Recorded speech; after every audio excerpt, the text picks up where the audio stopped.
Good afternoon. My name is Ronaldo Hilton, the Chairperson Designee of the New York City Loft Board. Welcome to our October 17th, 2019 public meeting. Section 282 of the New York State Multi-Dwelling Law establishes the New York City Loft Board. The board is charged with overseeing the conversion of interim multiple dwellings from commercial and manufacturing spaces to safe rent-regulated residences that comply with the minimum standards of safety and fire protection stated in Article 7B of the New York State Multi-Dwelling Law. To achieve this goal, the board adjudicates and mediates disputes between owners and tenants and tracks the progress of each building undergoing legalization, as well as prosecutes parties who violate the Loft Law and the Loft Board rules. We're going to forego any minutes, reading of the minutes, or approval of the minutes, because the minutes are not yet available. So we'll then turn to Ms. Boston's Executive Director's report. Thank you. So the DOB's communications staff is continuing their work on the new website. We've been going back and forth with drafts and information, so we're getting closer. I can't actually give you a date, but I'm hoping very soon. In terms of revenue, the Loft Board unofficially collected $6,436 in September. As of September 1st, 2019, we have 334 buildings under our jurisdiction. 62 buildings have not renewed their registration, and we're starting to work on the notices for that.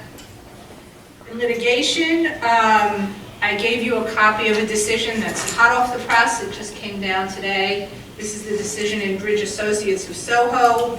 It was a case where the owner declared bankruptcy, and he made a motion in the bankruptcy court to sell the property free and clear of any claims, including the claims of the protected occupants. In the court below, the bankruptcy judge denied the motion and the owner appealed. The judge certified the appeal to go directly to the Second Circuit Court of Appeals, which I understand is unusual, and it's like skipping a level of appeal. So the case was argued on October 3rd, 2019. And today we got the decision that upheld the decision of the bankruptcy judge. So it's a very favorable decision, and we're happy about that. We have one new case. It's Kristen Russell versus the Loft Board. It's a tenant-filed mandamus proceeding in which the tenant asks the court to order the Loft Board to decide the owner's reconsideration application on a coverage application. And the proposed order is number 3 on today's calendar. And that's all I have for now. Thank you, Ms. Walsh. Any comments or questions for Ms. Walsh?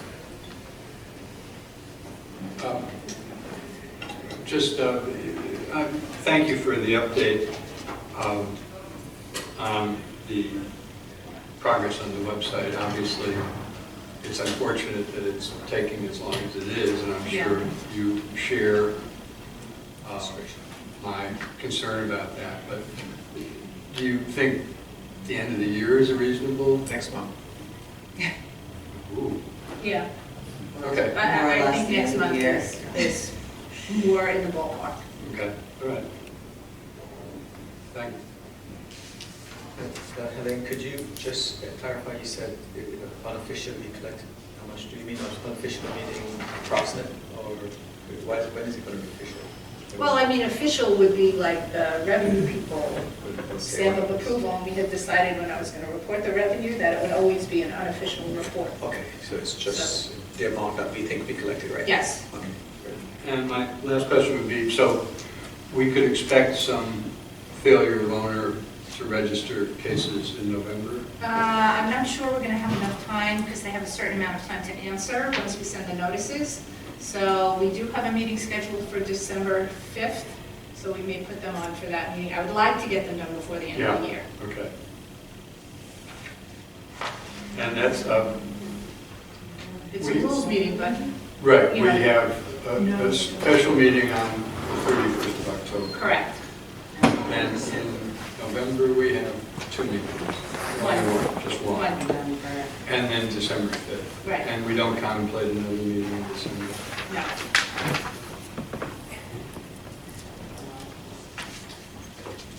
Thank you, Ms. Folsom. There's no more questions, right? I have one question.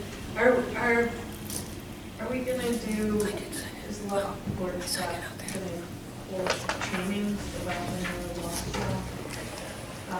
like educational outreach? Is there any? So, hold on a second.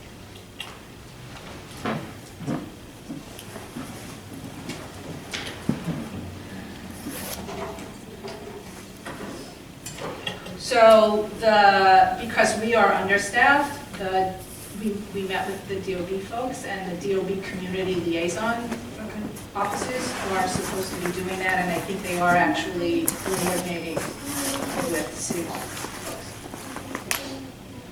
Okay? Okay, great, yeah. if you let us- Yeah. Thank you, Mr. Paulson. Now we're going to turn to vote of the cases. On the appeals and reconsideration calendar, there are 3 cases. The first case is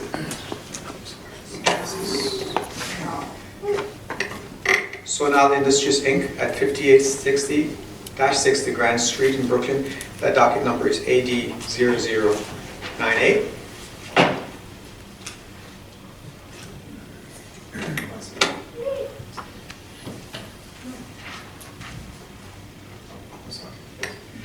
Mr. Clark, you're going to present this case.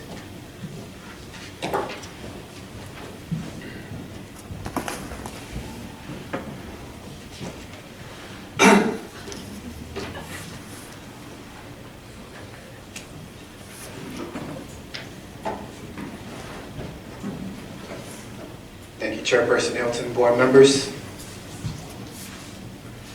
On November 8, 2018, owner appealed the executive director's determination denying owner an extension of the code compliance deadlines.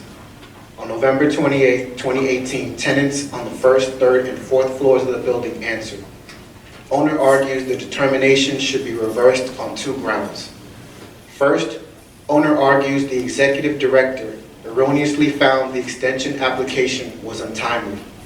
29 RCNY Section 2-1B12 allows the owner of a newly covered building to file an extension application within 90 days after a finding of coverage by a loft board order or the issuance of an IMD number, whichever is first.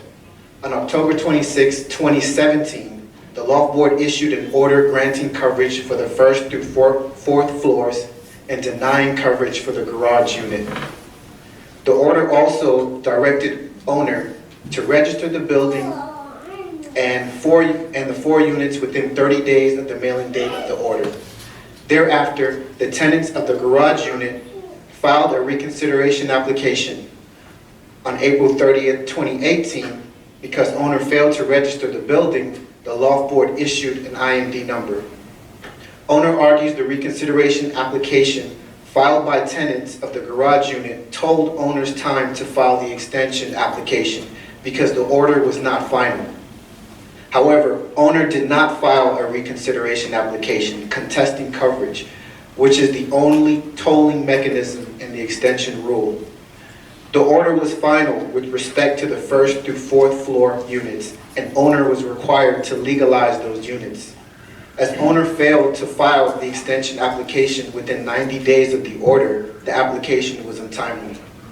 Second, owner argues the determination should be reversed because the executive director misapprehended the facts when she found that owner did not demonstrate good faith efforts to legalize the IMD units. The proposed order agrees with the executive director and finds that owner did not make good faith efforts.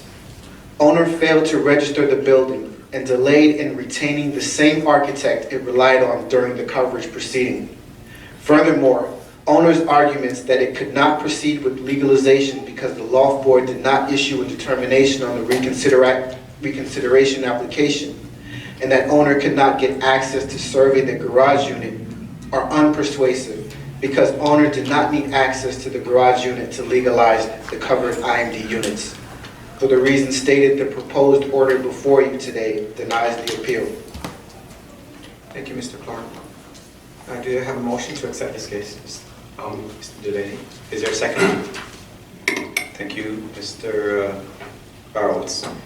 Are there any comments on this case?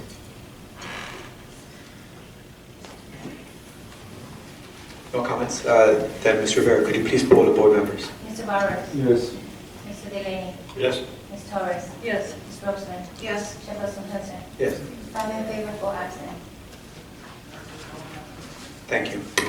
The next case on the appeals and consideration calendar is Mina Garnica and Shekikazu Marila at 5860 Grand Street in Brooklyn, and that docket number is R0359. Ms. Paulson will present this case.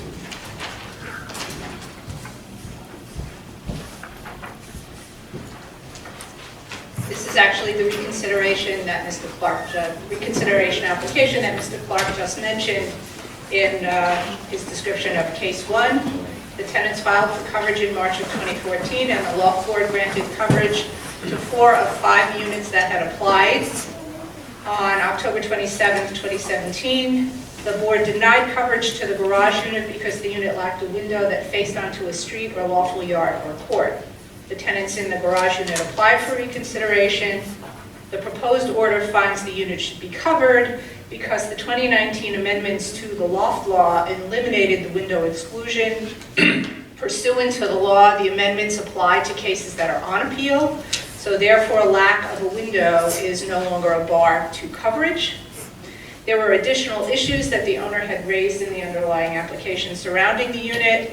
The owner argued that the space should not be covered because the unit was used commercially. It has a dance studio in the front of the unit and residential in the back. In the alternative, the owner argued if that was not a bar to coverage, then at least the commercial portion of the unit should not be covered. However, as the ALJ found, after a very thorough analysis, our cases hold otherwise. As to protected occupancy, there's no question that both of the applicants are prime lessees who use the unit as their primary residence, so they qualify as protected occupants, and the proposed order covers the unit and protects those occupants. Thank you, Ms. Paulson. Is there a motion to accept this case, Yes. Mr. Delaney, and a second? With pleasure. Mr. Browitz. Then, do we have any comments on this case? No? Okay, great. Mr. Rivera, could you please poll the board members? Mr. Garrett? Yes. Mr. Delaney? Yes. Ms. Torres? Yes. Ms. Roseman? Yes. Chairperson Hudson? Yes. 5 in favor, 4 absent. Thank you.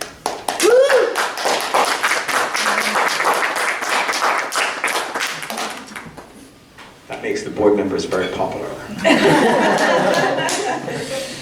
Third case on the appeals and reconsideration calendar is 400 South 2nd Street Holdings LP, 394 to 400 South Street in Brooklyn. That docket number is R0376. Ms. Cruz will present this case.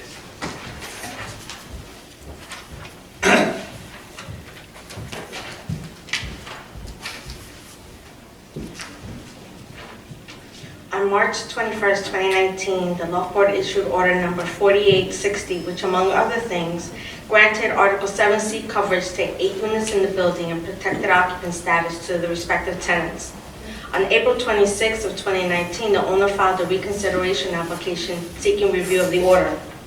In response, several tenants filed a joint answer requesting dismissal of the reconsideration application because the filing did not comply with the filing requirements in the Loft Board's rules. The tenants also opposed the owner's application on the merits. A review of the reconsideration filing shows that the owner failed to include a copy of the order and the certificates of mailing as proof of service. Loft Board precedent dictates dismissal of a reconsideration when an applicant fails to comply with the filing requirements. A complete reconsideration filing is required within 30 days of the mailing date of the order. A complete filing includes proper proof of service and a copy of the underlying order. Because the owner failed to comply with the filing requirements, the proposed order dismisses the application. On the merits, the owner seeks reconsideration based on 2 grounds: an alleged error of law and an alleged denial of due process.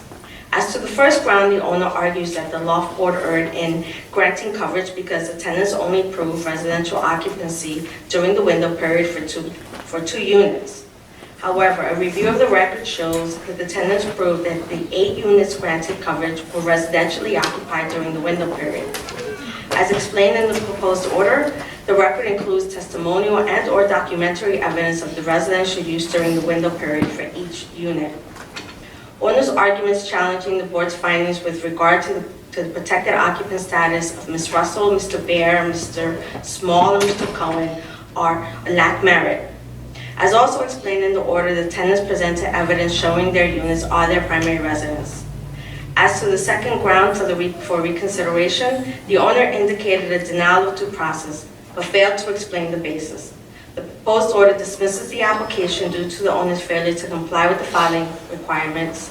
Alternatively, it also denies the application on the merits.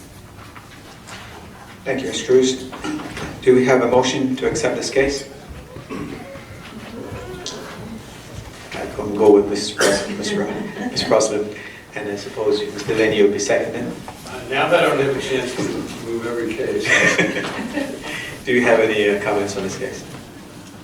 I have one comment, which is frequently in reconsideration cases, or sometimes in other cases, when an application is both denied because of a procedural issue, but then we go on to say, but even if, aside from the fact that you don't have standing or you were untimely, whatever the case is, if we had decided on the merits, it would be just that and the other. I've frequently argued that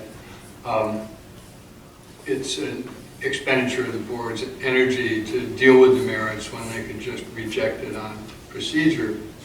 However, given the extremely litigious behavior that we're seeing out of some owners and their attorneys in Brooklyn, I think in this case, providing the analysis of why the arguments are unpersuasive, even if the filing has been done appropriately, is warranted. And I thank Ms. Cruz for the analysis. Thank you. Are there any other comments? Ms. Rivera, could you please poll the board members? Mr. Barrett. Yes. Mr. Delaney. Yes. Ms. Torres. Yes. Ms. Wilson. Yes. Chairperson Hudson. Yes. 5 in favor, 4 absent.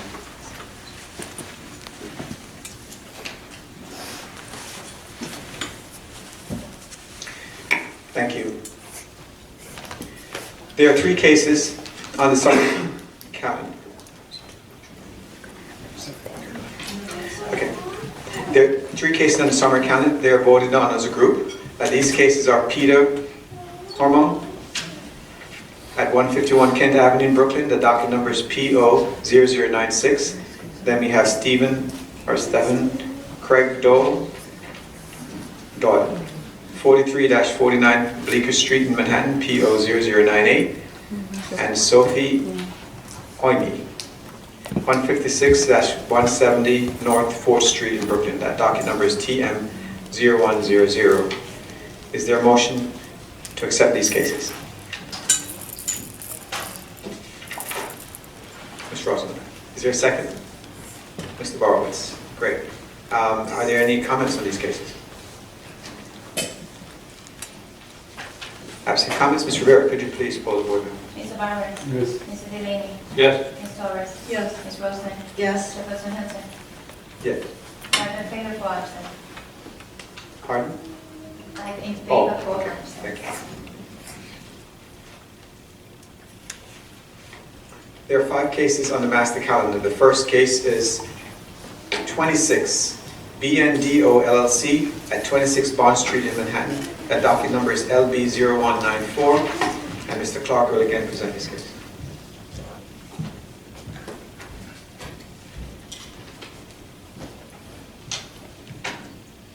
On September 6, 2016, owner filed an application seeking an abandonment finding based on the death of the protected occupant of Unit 3F in the building. As part of the application, owner submitted tenant's death certificate and a document certifying the appointment of a public administrator to administer the estate.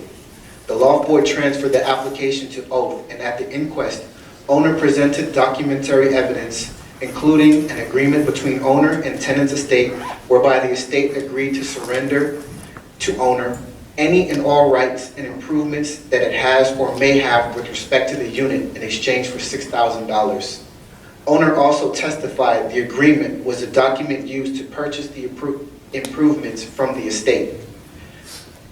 2-10F1 allows an owner to apply to the Loft Board for a determination that an occupant of an IMD unit has abandoned the unit and no MDL sale of rights or improvements has been executed, provided there has been no finding of harassment which has not been terminated.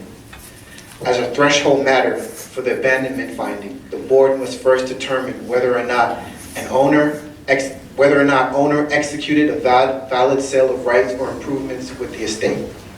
Owner's testimony and the agreement established a valid sale of rights and improvements took place between owner and the estate. Owner argues the estate is not a residential occupant qualified for protection and therefore has no Article 7C rights to sell. However, the Loft Board has held that a tenant's estate can execute a valid sale of rights and improvements with an owner. For the reasons stated, the proposed order before you finds the owner of the estate executed a valid sale of rights and improvements, and therefore owner is precluded from seeking an abandonment finding. Good job. Thank you, Mr. Clark. Do we have a motion to accept this case? Do I have to designate someone? Mr. Barrett. Mr. Bowers. Is there a second? Mr. Delaney. Any comments? And Mr. Rivera, if you the board member. Mr. Barnes? Yes. Mr. Delaney? Yes. Ms. Torres? Yes. Ms. Wilson? Yes. Chairperson Hudson? Yes. 5 in favor, 4 absent. Thank you, Mr. Rivera. The next case on the master calendar involves 110 Bridge Street tenants at 110 Bridge Street in Brooklyn. That docket number is TR 1077, and Ms. Paulson will present this case.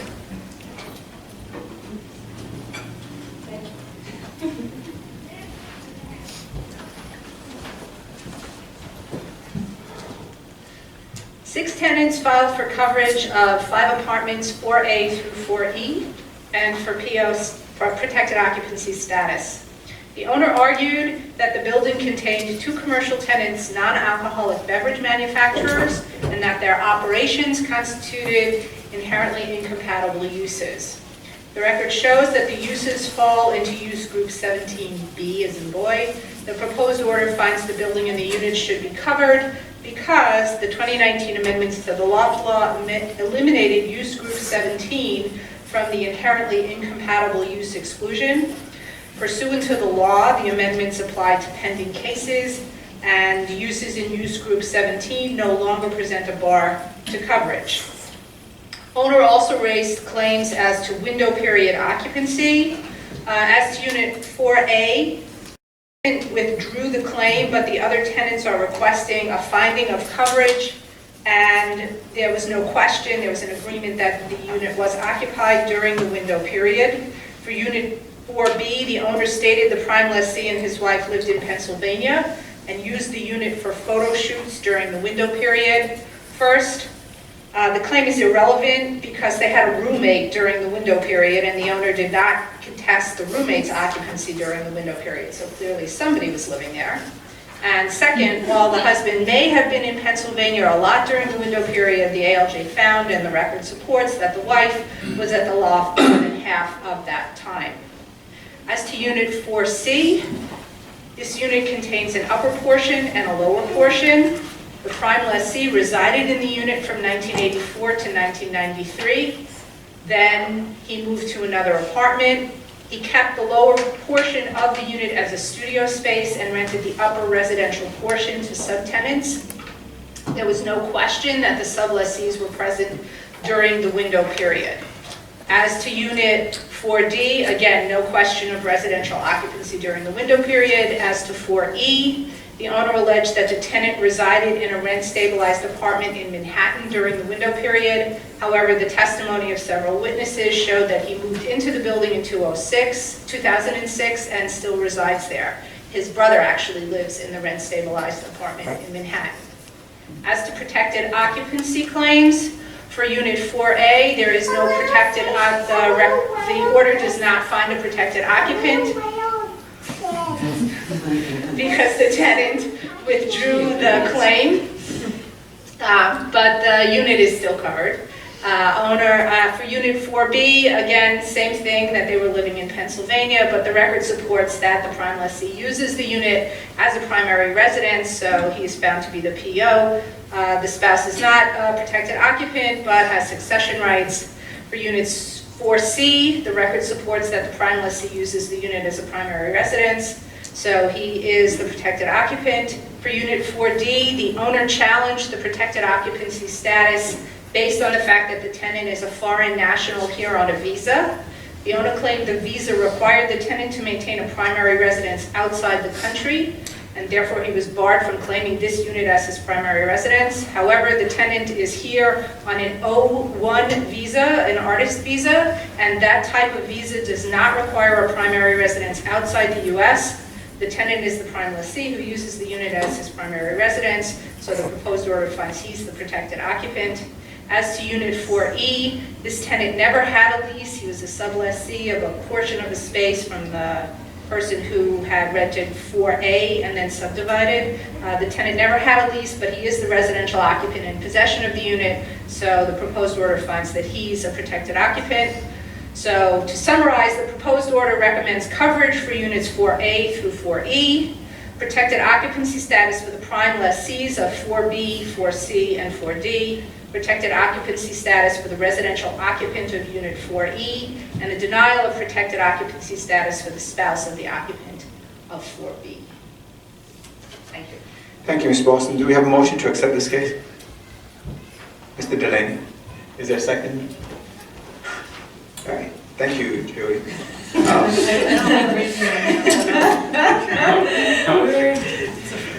All right. Do you have any comments? Mr. Delaney, go ahead. Yeah, I plan to vote in favor of this proposed order.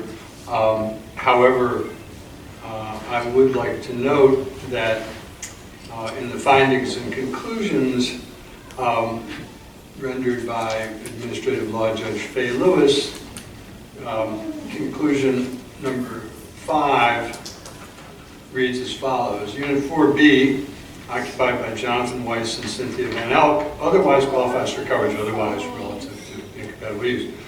Under the Loft Board's long-standing precedent, both Mr. Weiss and Ms. Van Elk, who is his wife, both qualified for protected occupancy. However, under the Loft Board's recent interpretation of its rules governing protected occupancy, only Mr. Weiss qualifies for protected occupancy.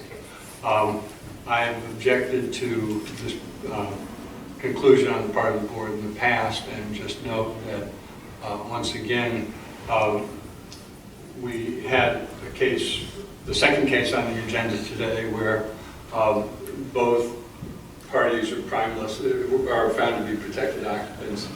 Here, as in, I forget the name of the case, I'm thinking of the one on Franklin Street.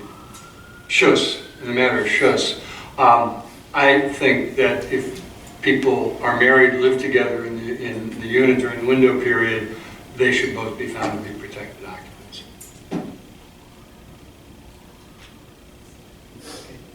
Thank you. Any questions? Well, all I can say is this has come up before, and I don't know what we personally can do about it, but I think somehow we ought to get some information from the law department and bring it to the state legislature, because it doesn't make any sense.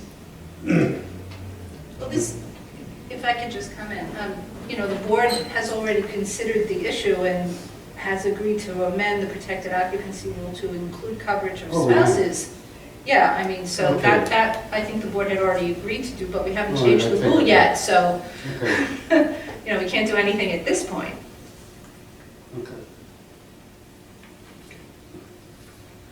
All right, I'm going to throw in my 2 cents about the incompatible use. So while I understand the black and white nature of the law versus not law, I'm not prepared to vote yes on this one yet. But I would like to discuss it further.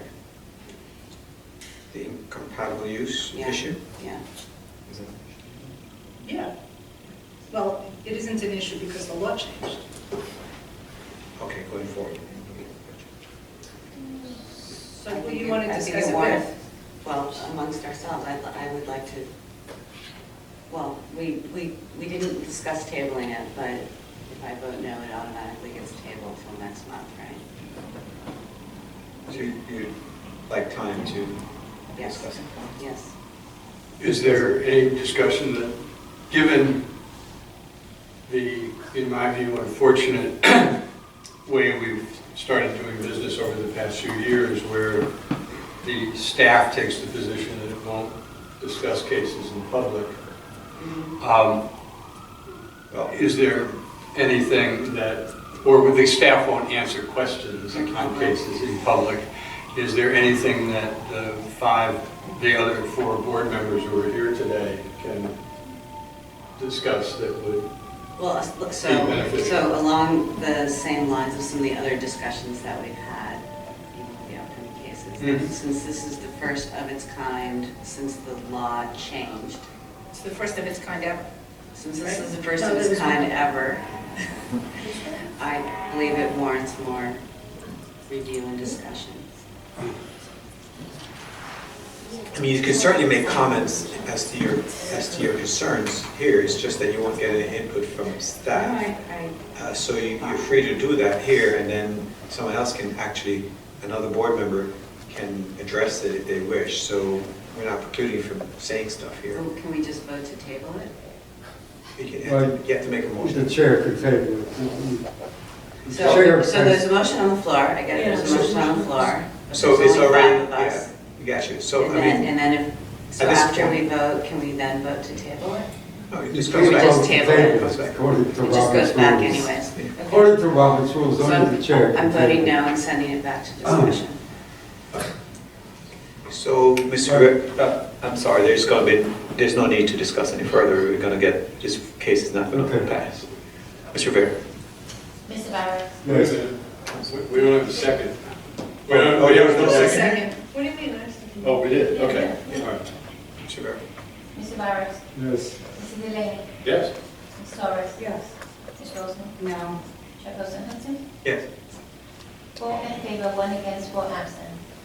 This did not pass.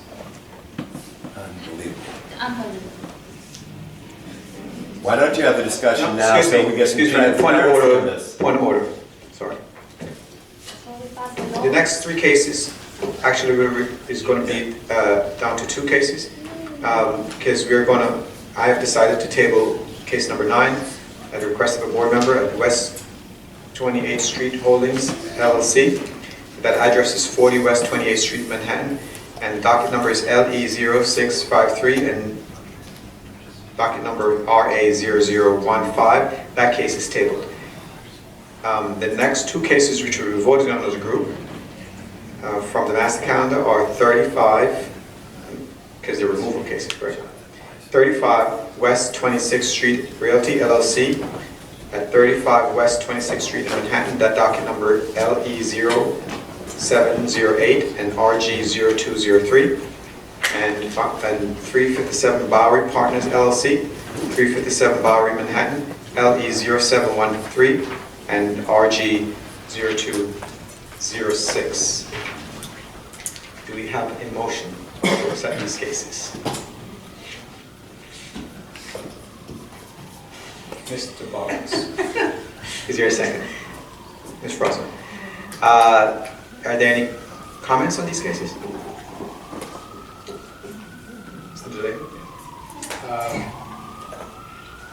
Yes, I guess I would just comment that the case involving number 10, 35 West 26th Street Realty presents a rather unique and interesting set of circumstances in that it's a 4-unit building where there was a finding of harassment against a prior owner some years ago.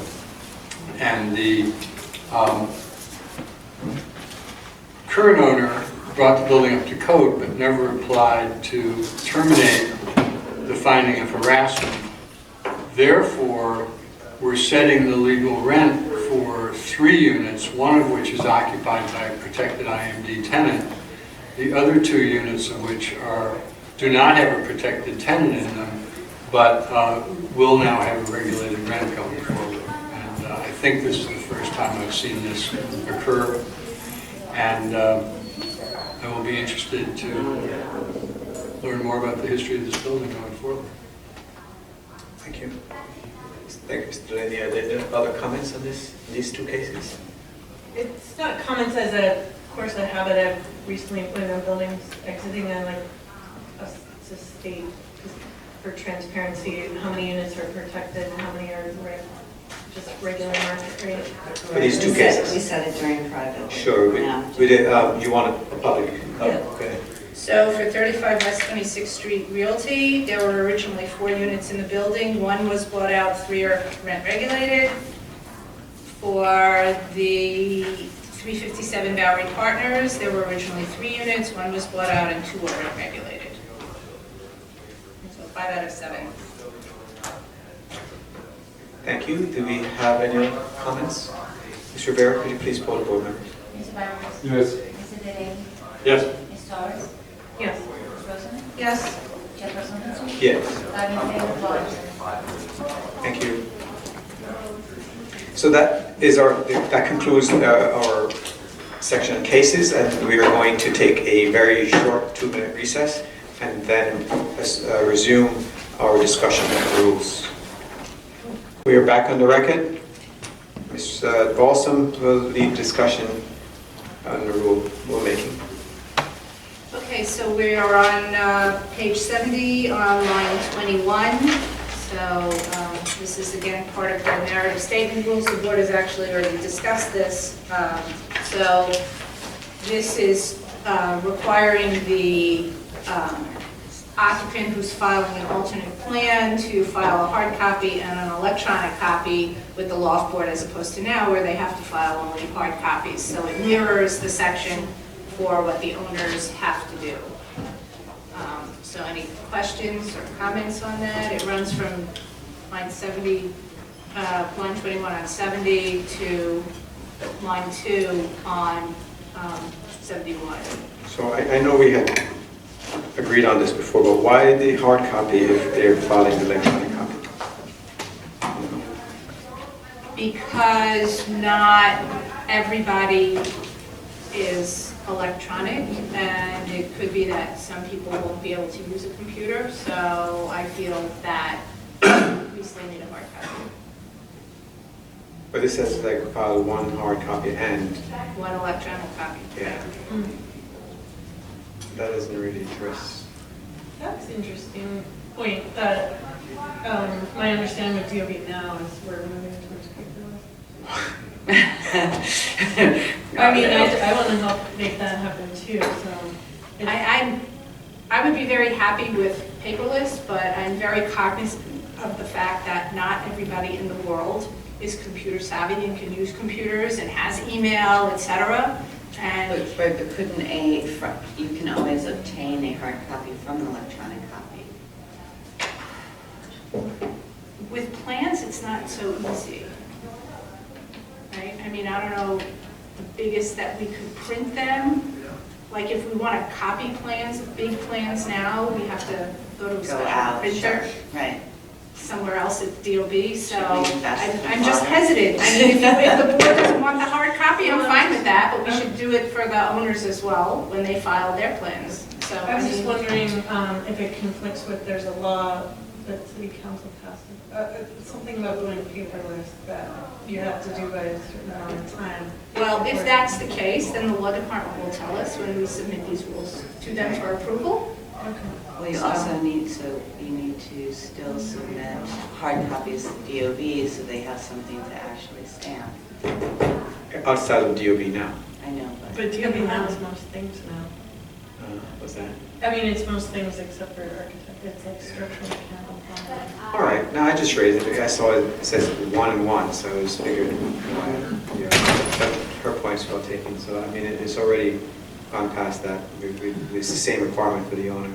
Right, no, but it is an interesting point, just to, big picture in terms of moving forward, like what. I would like nothing better than to be totally paperless. What is considered a legal document these days and what is considered an admissible document and all of that. So you don't even have to tag it for the law department, they're reviewing everything, you can't. They'll review it, yes, they will review for that. Yeah. So the electronic copy, Ms. Boston, would just be by email? Yeah. Can you drop everything off on a flash drive? I guess they could if they wanted to, sure. And as a matter of fact, if the plans are, it is possible, I was told the other day by one of our IT folks that the maximum attachment is 20 megs. So I guess it is possible that plans could be more than 20 megs, in which case I think they would have to drop it off on the flash drive. Right, so that would be the biggest obstacle that I could see for electronic only, is sometimes you have to do a cloud, like an upload, an FTP site or a cloud-based site. Yeah, that's not happening. Because in the same way that you send us like 50 emails with all the material. Well, right? that may happen. That material may happen, but not for this. Because it doesn't fit in one. Okay. Okay, so we're good with this language? Where are we started there, but where are you asking us to be good through? Right now through line 2 on page 71, then we'll get to H and I. Oh, okay, fine. Yeah. Okay, so this is okay, all right. So now H, again, this just mirrors the rule that we have now. They can examine a copy, they can examine and copy at their own expense if they want to. But obviously they can come to the Loft Board and see the plans for free. So again, may not be necessary because everybody will be getting electronic copies, but if they want to. So that kind of mirrors what we have now. And what's DOB's acknowledgement of filing? It's just a stamp. B, 2770, B. Where are we? 20, on page 70, Yeah. line 27. Line, Fax. Yeah. yeah. He says DOB's acknowledgement of filing. I'm sorry, maybe the architects could tell us what do you guys get for acknowledging filing? Usually is, don't they stamp it? Or something? And So would that VIN acknowledgement. number? No. Got a job number? No, you write your assign. Job number. Your assign a job number. Yeah, but acknowledgement of, oh, the assignment of the job number. Assign a job number. But assignment of job, okay, assignment of job number is actually once you file it, but is this a pre-file that you do, which gives you the job number, but that's not yet filed? The only time you would pre-file would be for any job. You do pre-file and then you pay all your stuff and then it gets filed. The pre-file status before. There's nothing, it's your expediter telling you that he did it, Oh. right? No, I've seen where the job is in pre-file status. And I forgot what the difference is, but But it would still have a job number. you would have a job number, but I'm wondering Or if if you're pre-file doing status like is a filed. CC consideration, a CC code determination. Yeah. Okay, so whatever, I guess, I'm just wondering if we had a standing for acknowledgement of GOBs. I really don't know. That mirrors what the rule says now, so. It's my understanding that historically the DOB used to give the applicants a piece of paper. Saying that, yes. Exactly, but I mean, I don't know. I get that for landmarks, like they give you a piece of paper when you drive. Yeah, I up, guess when but they drop for them off. DOB, Yeah, I guess with the new DOB now and everything, it was something that they can print and saying, yes, we've filed. But it just won't be necessarily a job number, but just something that says the status is filed. Yeah, no, it's usually because then when you go to file, so you put in the application first, you can even do it without the plans. So, and then you're given a list of stickers with that job number, and you put that sticker on everything that you want to submit for that job. So the stickers are basically the acknowledgement, right, the barcode is the acknowledgement. I think that becomes pre-filed, but you may never do anything later with that. So if I don't know if you know, but there's a huge amount of jobs are just abandoned in pre-file status Sure. in DOB, so that's not a filing, in my opinion. So. No, it isn't filing, because you don't have to file drawings to file an application. The drawings, first you put in for the application, you're assigned a number, and then you put that job number on your drawings when you file the drawings. But is that what we want from the law? We want tenants to show us that they pre-filed something and didn't submit nothing yet? Oh, I'm not commenting on that, I'm just No. explaining, I'm just answering the Right. question. We don't want that. We Not want, pre-filed, we need it to we be want, filed. we want something, we want acknowledgement that they have submitted something substantial, to be considered, Oh. yeah, not just the obtaining of the job number. Proof that alternate Proof that, plans. yeah, proof that they literally filed something to be considered, because the pre-file status is, they just obtained the job number Then it's in BIS, in BIS. right? It's, your acknowledgement is when it shows up in the computer. But they, okay, so, But there could be, so I don't mean to drag this on, but I just want to know if, I know this was this language, do you know what we've done in the past? Since this is pre-existing language? You've accepted the job number as The job numbers? Okay, Just, all right. help me make sure I understand the context here. This section is talking about alternate plans, Yes, but when the original plans are served on the tenants, do we have that same language? yes. This mirrors. Yeah, the this mirrors, that's this what I was mirrors saying. the language. And, I'm just bringing it up now. That's- and it escaped Ronaldo's eagle eye the first time through. Is that- I'm getting better. We can do more research into it if Yeah, that sounds wants good. to. So that's- Because I don't want to pass a rule for something that's not happening, so that seems silly. The goal job here, number sounds right, but it is changing now because they're going paperless, so like most of our filing now is paperless.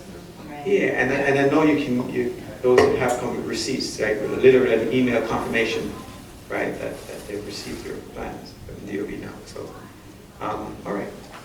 the goal here is that we want to make certain that in both the sending out of the original plans and the sending out of an alternate plan should they come to pass, that the plan has actually been filed with DOB. Yes. That's rather than just, I have this great plan, I haven't told anybody yet. but I'm Right, saying- right. That is absolutely You've told correct. DOB you have a great plan, you just haven't submitted the plan. That's my point, so. Yeah. is that The part of pre-process? I mean, you have experience with the alternate plan, I've never, normally any building, when I work with a client, you need the owner of the building to sign the paperwork. Not in an alternate. But an alternate plan, you skip some of the standard Yes. paperwork.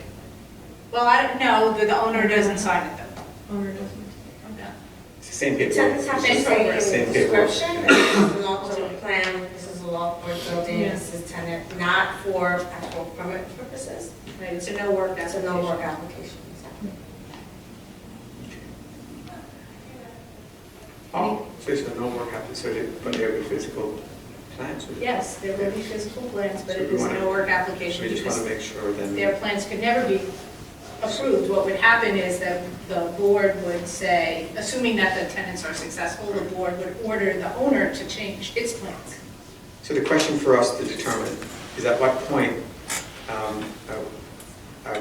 are we looking to know that this is actually, and the DOB's acknowledgement of an actual physical plan that was filed with them? Yeah. Right. It may be the job number, I just don't know, I don't know enough, but we'll clarify. Yeah, I would recommend to keep the 948 like this, only because the form of acknowledgement Sure, could change. I got you. And locked into the Right, language right, would be a absolutely. problem. Okay, good idea. So we're going to do this. So if it was something like along with proof that the plans have been filed with DOB, Yeah. some sort of generic. Yeah, we could say along with proof that the plans have been filed. Yeah. why Or don't we do that? DOB's acknowledgement. But we have to change this back. Did you say DOB's acknowledgement, so whatever their acknowledgement of the moment? Well, that's what it says I think now, the so other then we language wouldn't have to is change better. it. I think it's the name It is does? the proof of, Along with along with proof that plans have been filed with DOB. Along, okay, so it's file alteration application along with proof of filing with the DOB, right? Okay. Okay, so then we're gonna have to change. Let me go back and find it. Um, 65. On page 65, line 26. And then this is. Why is that different than what's there? Operation Application on DOB's acknowledgement plan. Page 71, 71. Okay, so then, back on page 65, it's filed alteration application along with proof of filing with the DOB. It sounds the same way, but it sounds like the same thing, and it probably is the same thing. but Sounds like the same thing. It actually makes more sense. This is saying that we'll take any proof that you filed as time goes, because I don't know, what if, Selfie at the desk.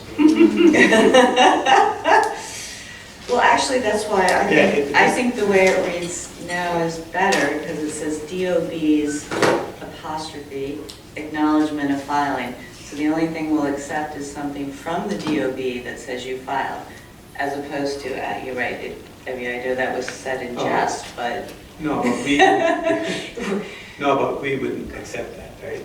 I mean, I don't think the law board would reasonably accept anything But I think other than it's a confirmation from DOB that we have these filings. But isn't that DOB's acknowledgement of filing? Isn't that? Elliot, it's time for you to weigh in.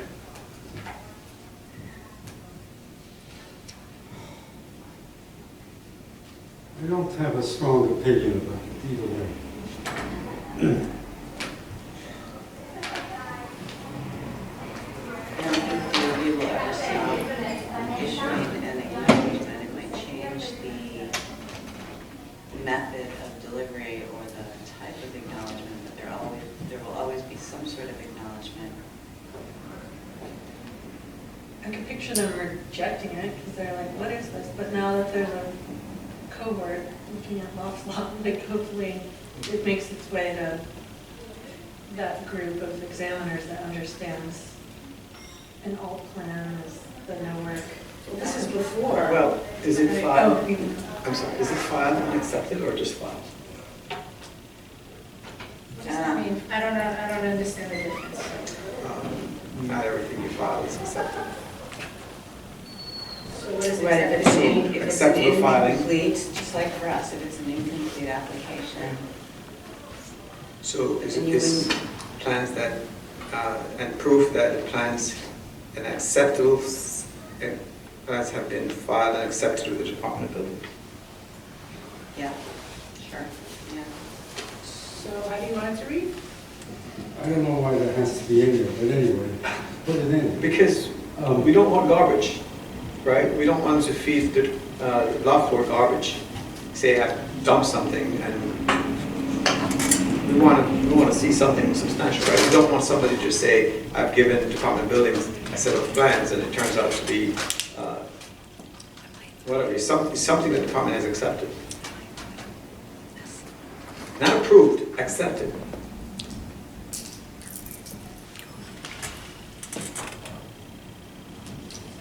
So how do you want it to read? It's So filed alteration application along with proof that an accepted set of plans have been filed with the Department of Buildings. proof and acceptable, Accepted. accepted Accepted, yes. Accepted. set of plans have been filed with DOB.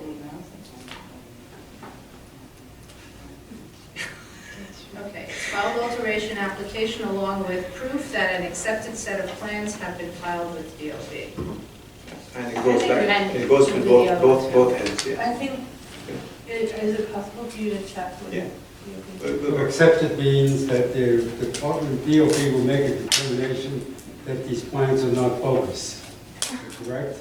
Well, there are all kind of criteria before the plan is accepted, which I don't know, but there is some that, examining, procedurally, stuff that you have to file with the department before it's accepted.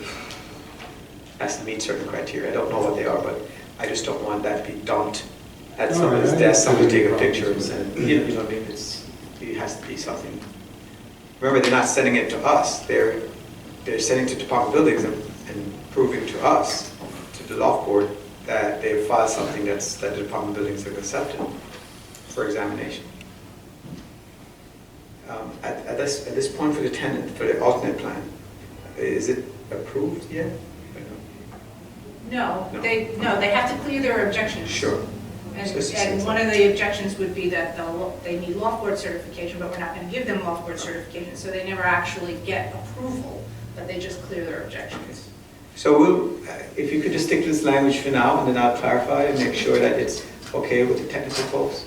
But it's, then you're parsing it out, to me, that would not be the same then for an alternate plan by Yes. tenant. Because it's, No, we'll change both. And We'll change accept- the language in both places. no, but I don't think a tenant plan covers you.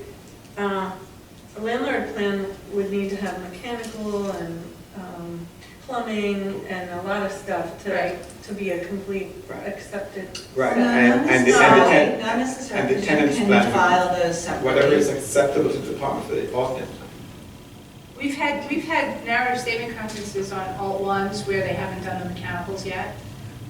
Which makes it very difficult to review, but, okay. No, I mean, we'll have another statement after, we would have another conference after the mechanicals are done, but we have had narrative statement conferences where they haven't yet filed the mechanicals. Because a lot of times I don't know exactly what's involved, you would probably know much better than me, but they're not really sure which way they're gonna go or whatever, so they're waiting to file the mechanicals until after the conference. So we actually have that happening. So if you don't mind, just leave that on me. I'll make sure that we will have somebody review that at DOB and see what they think. Yeah. If the other language is fine, and and there's no room for misdeeds here, so we'll just go with it. Thank you. Okay, so then H on page 71, lines 4 and 5. I think that's fairly straightforward.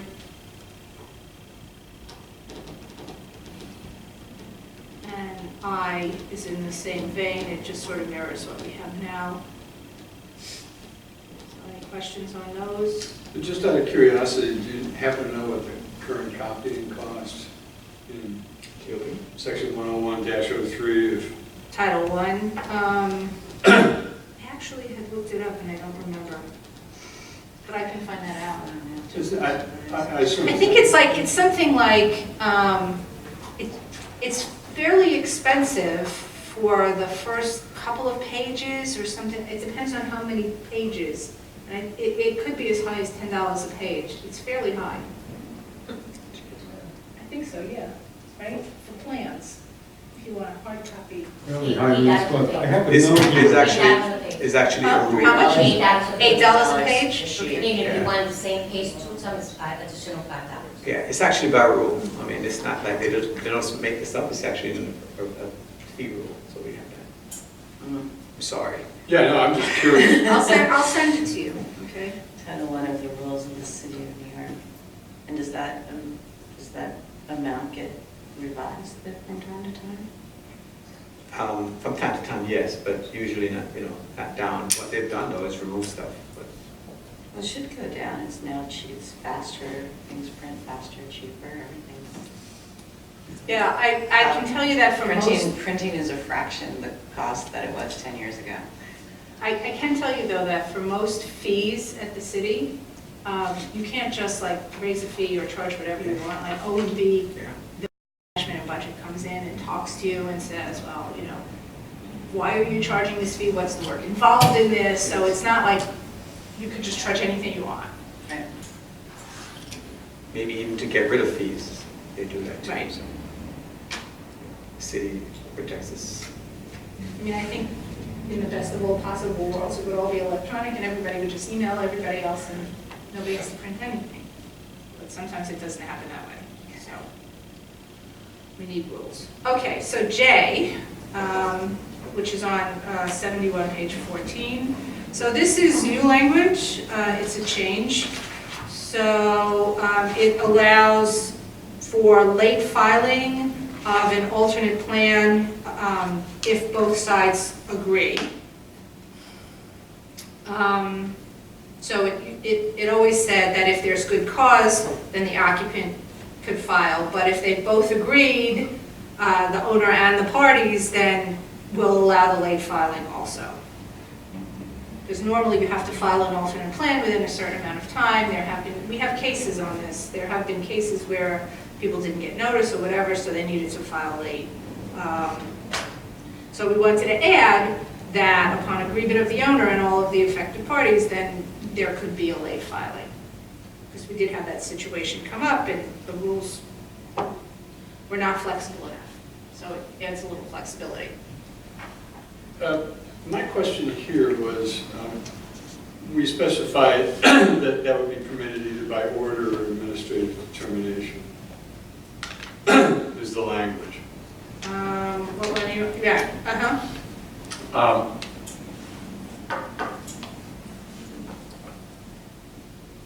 And if both parties agree, could it also be by the request of the parties? Well, I think you'd still need some acknowledgement from the law board that it's okay to do it, right? From either the staff or the board itself. Okay. Right, I mean, you wouldn't want to just say, you wouldn't want them to just file and say, oh yeah, and here they already agreed, right? We would want to have a certain amount of control and have them come to us and say, we want to do this, and is that okay?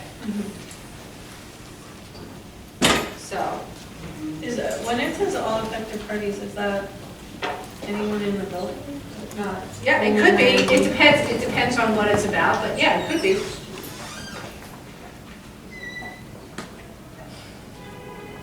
Right, I mean, usually for an alternate plan, it depends on the scope of the alternate plan. So let's say the alternate plan is going to be filed to keep gas in the building, right, which is a huge issue right now.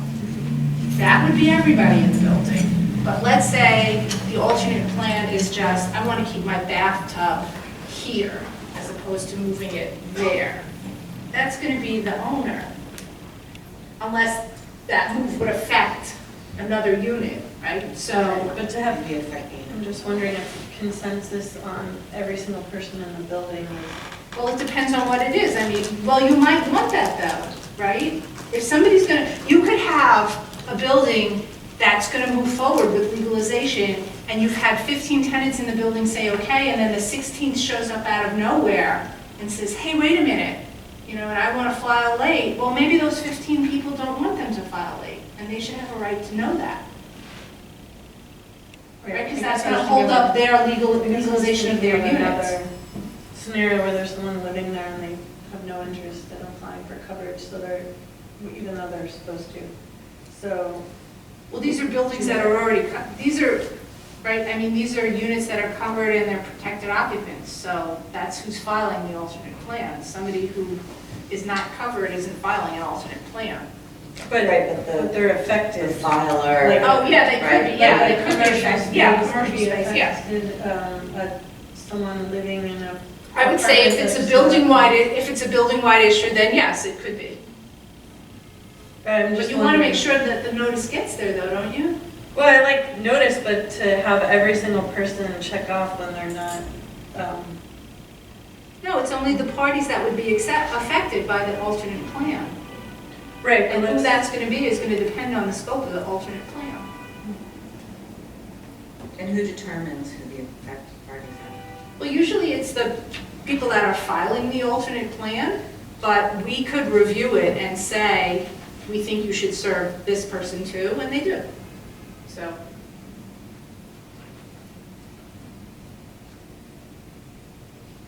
Your point is to... I don't know, I mean, your example of gas, if everyone wants gas, or let's say everyone wants electric and one person wants gas, like, but the person who wants gas is someone who is not an IMD unit, someone who's not applying even though they're supposed to be applying, or a first floor commercial space. I just wonder, like, if we need consensus from all affected. I mean, I'm just wondering if it's consensus from the owner and the IMD. So there's protected occupants. So there's two paths here, Yeah. right? This rule presents two paths. It creates a new path that wasn't there before. Yeah. In the past, the board would only look at whether or not the tenant had good cause and make a determination, Right. right? Here, we're saying, but if everybody agrees, we're gonna let them do it. I think it should be everybody, right? Everybody that's gonna be affected by that late filing should agree, and if they don't agree, then they have to go down then the tenant has to go down the other path, right? The tenant that wants to file the alternate plan has to go down that other path and show good cause for not filing in a timely fashion. And maybe they'll be able to do that, and that's fine, but maybe they won't. So, you know, it's just a question of being in a position where you want to give the parties flexibility that isn't there now. I think we should. I get that, and I totally agree with that. I'm just wondering, is every single human that is in that building is an affected party? It depends on the scope of the alternate plan. Yeah. That's what it comes down to. So it's possible in some alternate plans, yes, it's possible. So are we okay? Can we leave it? Right there? I guess so. That's good, that's good. Okay. The other material that you see deleted is material that was moved up to other places in the rule, so that's why it's deleted here. That was just for flow. On the next couple of pages, we're changing cross-references or changing the numbering because we renumbered the rule. I will note on page 73, on line 9, where it says subparagraph little v above, that should be vi. And it's the same thing on line 16. It says ix, it should say x, just so you know.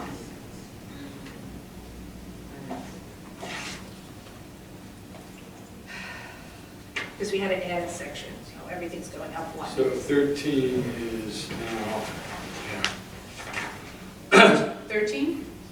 Line 13? yeah, line 13. Line 13 is changing from ix to x, little ix to x. Right, oh, we're good with what we have, we're not changing. Yeah, the text is fine, but we need to change the numbering because we had to add a section. Fine. Right? In new X, Uh-huh. in the existing language, it says if the DOB issues objections to the alternate plan application, the occupant through his occupant must take all necessary and reasonable actions to cure within 45 days, or what? There's no question. So it says later in the rule if they fail to cure objections. May subject the owner to fines. Hold on, it does say it somewhere. Just give me a second. Failure, okay, so it starts on line 19. The failure to take all reasonable and necessary action to cure the objections within the prescribed time period may subject the owner to fines. Does it say that again? Hold on. Oh, that's the owner, okay. Right.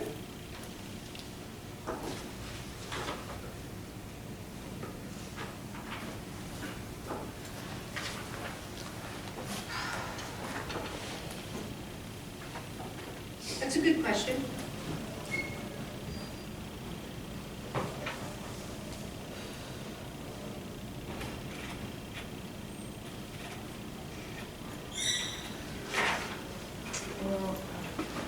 Sorry, Chuck, are you on page 72 or 73?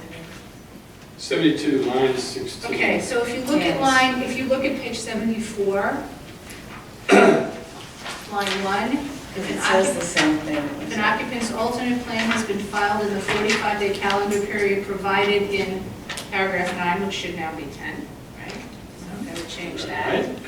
Okay? 4, addressing objections to the alternate plan has expired without all necessary and reasonable action having been taken. To cure the objections, the Loft Board shall issue a letter certifying the owner's compliance with all requirements. So there's your answer. I knew it was this. Why wouldn't they be together? I don't know. We can move it. It would seem to me that to have, you got to do this within 45 days, and then have the or else a page later, unless it creates a structural problem, seems. I guess it was under this particular section because this section deals with when certification could be issued. So I think that was the rationale for putting it there.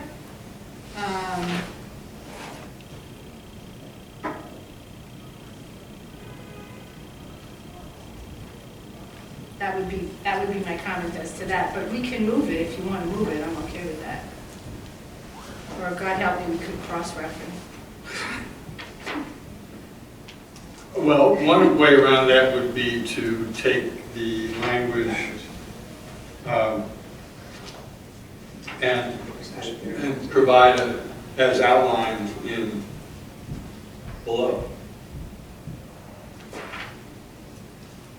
So that we take the new 10, new X, and just to cure such objections within 45 days, notice objections from DOB. Or, well,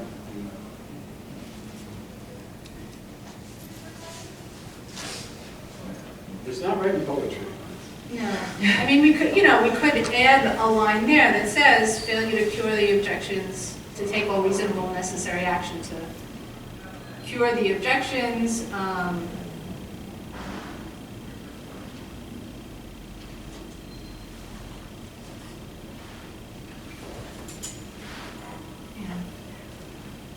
It's hard to restructure it. I hadn't really thought about it because I didn't think we were going to change it. So, Well, my issue is always when you read if something must be done by X or in Right. such a fashion, the, I don't know, perverse nature of my personality is such that I You want to wanna know know. why what. Yeah. you're not wrong, I agree. Lawyers may not want you to do that because they want to do that yourself. Well, yeah, and part of my interest is trying to make this as accessible to lay people as possible. I totally agree with that sentiment. You don't want to put anything like penalties or approval? Well, no, I mean, we're not going to penalize a tenant who files an alternate plan and then doesn't pursue it, right? Their penalty is that they don't get what they wanted, right? So I don't want to penalize a tenant, they paid somebody to file the plan to begin with, right? So it's often, not just here, but it's often implied if you say, you're supposed to do this, this, and this, and you have to do it within 45 days, it means you have to do it within 45 days. Like, in order for it to count, that's the timeline. There doesn't need to be a penalty attached to it. No. No, I think a penalty to penalize a tenant here would be. No, but I mean, or a repercussion, or, like, it doesn't have to be. I think it's fine to have it then somewhere else, or to not have it at all, or not just this particular case, but generally speaking, when if you're saying, okay, so here's, the 3 things that you have to do and you have 45 days to do them, and that's clear enough. I mean, we could add something that says failure to take all reasonable and necessary action to cure the objections within 45 days may result in the certification of the owner's plan. But then, of course, the rule here on page 74 says shall. So I don't think you could put a may and then put a shall.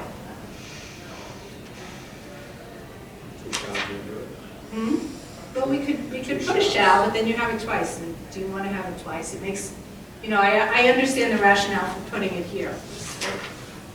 What line is that on? 74 on line 1. Source on line 1. occupant's alternate plan application.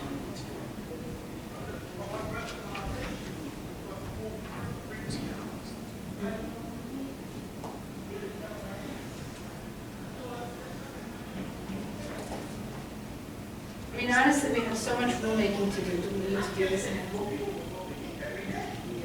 No, Thank you. no, as long as you know the,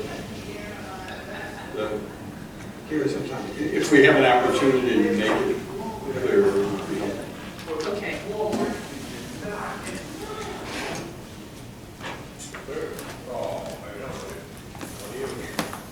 It's okay.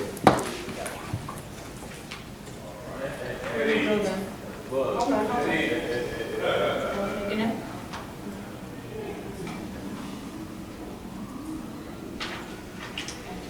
Okay.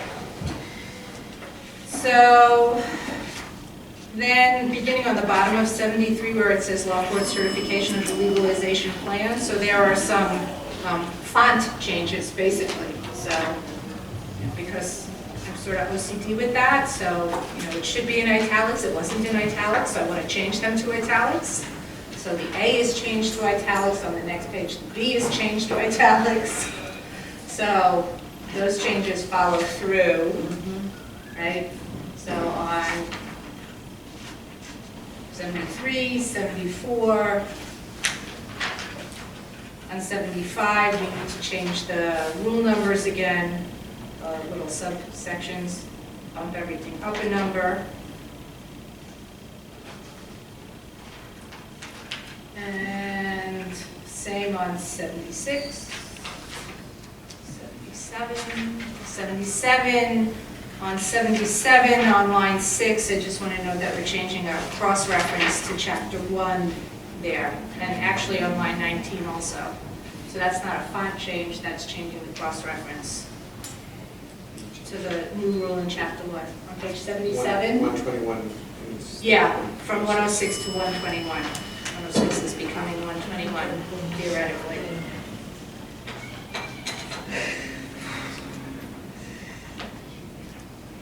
You okay? What? Oh, you're not, okay. Oxygen. Yeah, I know. Well, the door's open. I'm sorry. I am sorry. If I could do something about it. I can get the fan going, but it's very big, too much noise. Just one question. Yes, Going back to 73, yes, line 9. We yeah. reference subparagraph 5. Yeah, it's gotta be 6. Is that was going to be? Yeah, that's gonna be 6, and then on line 16, the 9 is gonna change to 10. Yeah.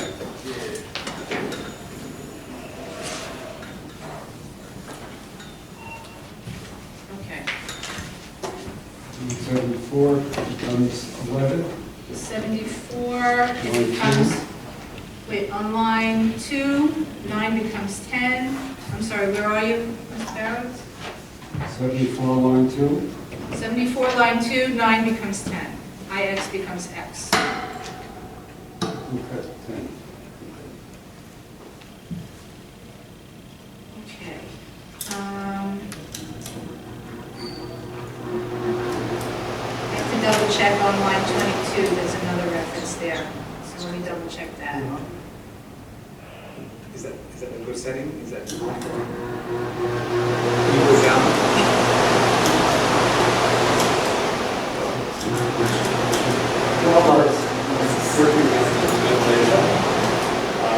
What's our plan for this? About another 10 minutes. Oh, 10 more minutes worth of oxygen. Yeah. We may die in 10 minutes. I hope not. I think Irma went for air conditioning. Okay. Yeah.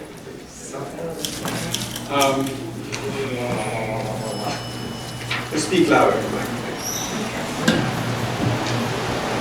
All right, so Page 76. 76. So on 76, again, we're just bumping up the numbers on line 10, on line 15, on line 19, on line 21.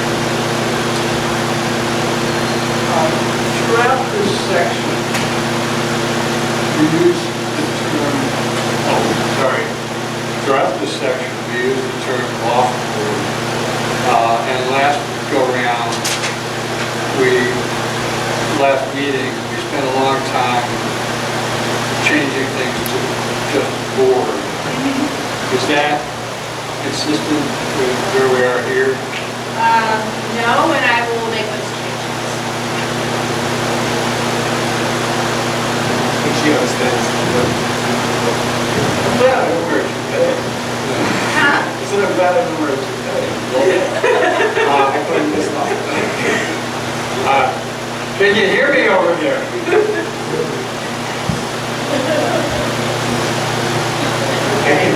Good, okay, you want to pass it along. No, I heard what you said, and yes, I will make those changes. It's the problem with doing these things. With these changes, we'll see them before the next. Oh, yeah, you'll see them all. Oh, yeah. Before October. No. No, we'll see. I've been making changes as we go along, but we're still gonna work off this document, and then you'll have one document that has all of the changes before we go to vote on it. Okay? But I mean, these are really minimal, it's changing board to law board. Changing law board to board or staff where appropriate. Okay. So back to, we're on 76, so now we're on 77. We already said we're changing the cross-reference there, because we're changing the rule in chapter 1. That's 77. And then on 78 and 79 are again font changes.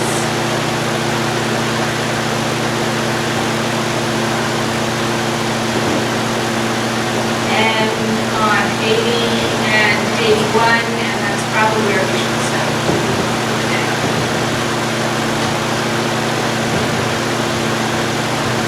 So we are stopping at 81 line 12. Yes, section We're 5. stopping at line 10.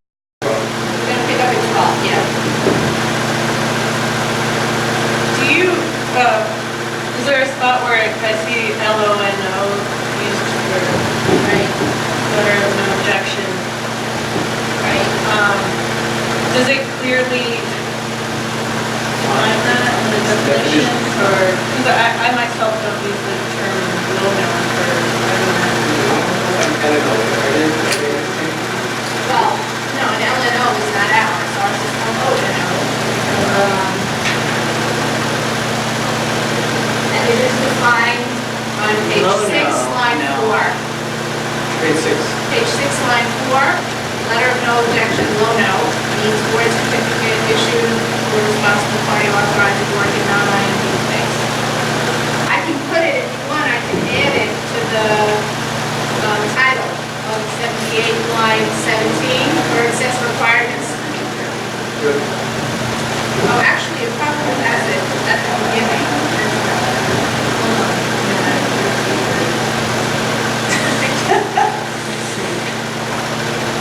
I'm just looking for the beginning of that section.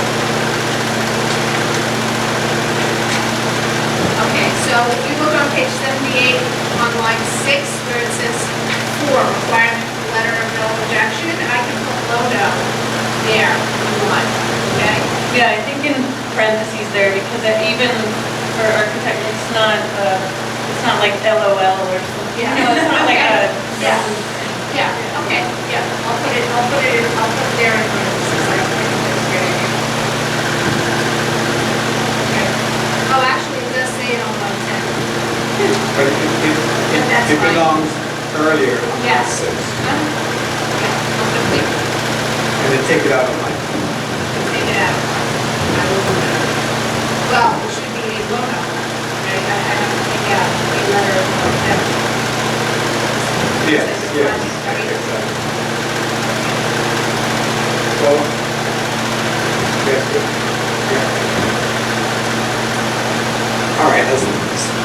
Unless someone else wants to prolong this meeting any further.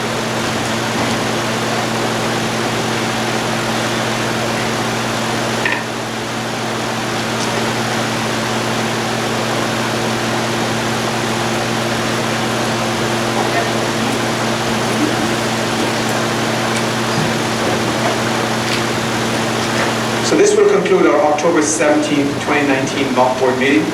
Our next public meeting will be held on Thursday, October 31st at 10 a.m. I'm asking the board to be present for 9:45 for a 15-minute private session.